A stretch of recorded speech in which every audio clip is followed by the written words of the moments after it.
Cataguases, origem e influência.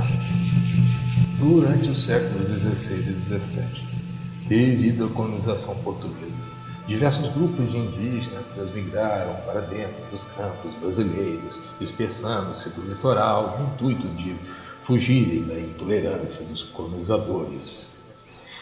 Em épocas passadas, mais de 100 grupos originários habitavam o interior da região e passaram a ser surpreendidos por razão das ações migratórias de tribos fugitivas. Isso acabou multiplicando as revoltas, já que eram constantes na região. O fato agravante foi que, ao longo dos anos, muitos desses nativos, chamados de índios, foram sendo dizimados por ordem da coroa, que os escravizavam, matavam, ocupavam suas terras e lhes transmitiam suas doenças. Os carijós, os índios escravos, como eram chamados pelos colonizadores, foram pouco a pouco perdendo seu espaço. Com o tempo, desapareceram os puris do sul de Minas, os caiapós, os bororós do oeste, os coroados, os coropós, os cataguás e muitos outros. Entre todas essas tribos, que nem sempre viviam em harmonia, estavam os cataguás, sempre audaciosos e submissos, dotados de admiráveis habilidades marciais. Com o passar dos anos, a fama dos cataguás foi aumentando de acordo com as frustradas investidas dos sertanistas bandeirantes. Naquele tempo, os cataguás representavam a descendência dos nômades tremembés. Após sua desagregação, 12 índios nômades foram habitar os soldos do sudeste, mesorregião conhecida por Campos Gerais dos Cataguases. Por volta da data de 1670, expedições bandeirantes foram convocadas em busca de pedras preciosas, diamantes e ouro, assim como em outras localizações no Brasil. Para atenuar a revolta naquela região, a expedição fora chefiada por Fernão Dias Paz, um afortunado e conhecido caçador de esmeraldas. Sua missão teve por base converter ou eliminar as tribos que impedissem o decurso das atividades.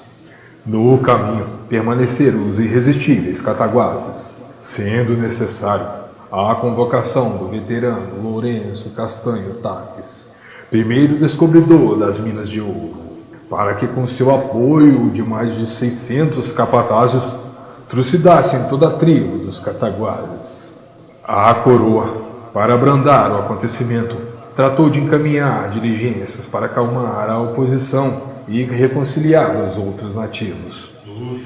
No século XVIII, a região passou a chamar-se Sertão do Leste, mesorregião pertencente à capitania de São Paulo e Minas de Ouro.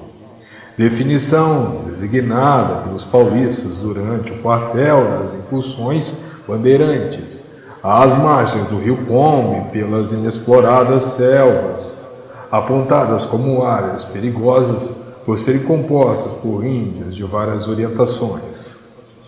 Em 1750, a região aos poucos tornava-se habitada por conta do caminho das minas, local das antigas Sesmarias.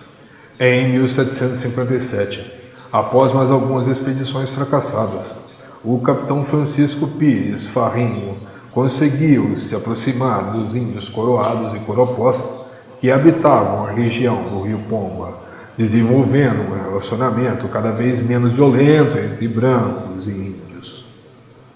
Em 1809 e 1810, vários padres, atraídos por relatos que indicavam a existência de diamantes na região, aportaram no rio Pomba, em local que passou a ser chamado de Porto dos Diamantes, onde os colonizadores viviam próximo às aldeias de índios coroados, carapós e puris. Em 1819, o governo, com o intuito de apaziguar as relações conflituosas entre a coroa e os nativos, passou a implementar medidas mais humanitárias, nomeando para comandar as divisões militares do Rio Doce o capitão francês Guido Tomás Marliere. Essa direção empreendeu um processo de civilização no qual os índios foram sendo catequizados e integrados aos costumes pertencentes à nova estrutura governamental. Em 1824, o comandante das divisões militares do Rio Doce, coronel Guido Tomás Valieri, francês de nascimento, inspecionando as obras da estrada de Campos, chegou à aldeia recomendada à margem esquerda do rio Pomba.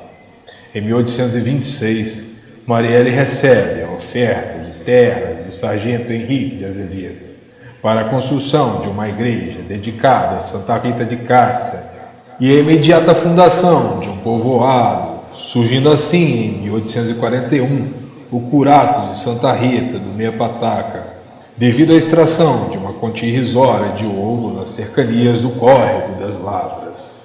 Em 1851, pela Lei Provincial nº 534, de 10 de outubro, foi elevado o curato à categoria de freguesia, na qual anexavam seus curatos de São Francisco de Assis, do Capivara e Nossa Senhora da Conceição do Laranjal. Em 1871, pela Lei nº 2180, a freguesia do Meia Pataca tornara-se município, porém ainda anexada a Laranjal e empossada.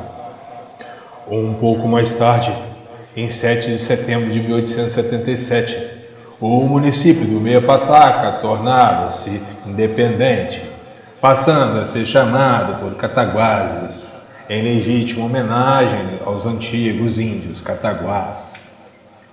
Cataguases, então, foram fundados pela mescla feita entre aventureiros europeus, nativos indígenas e afrodescendentes.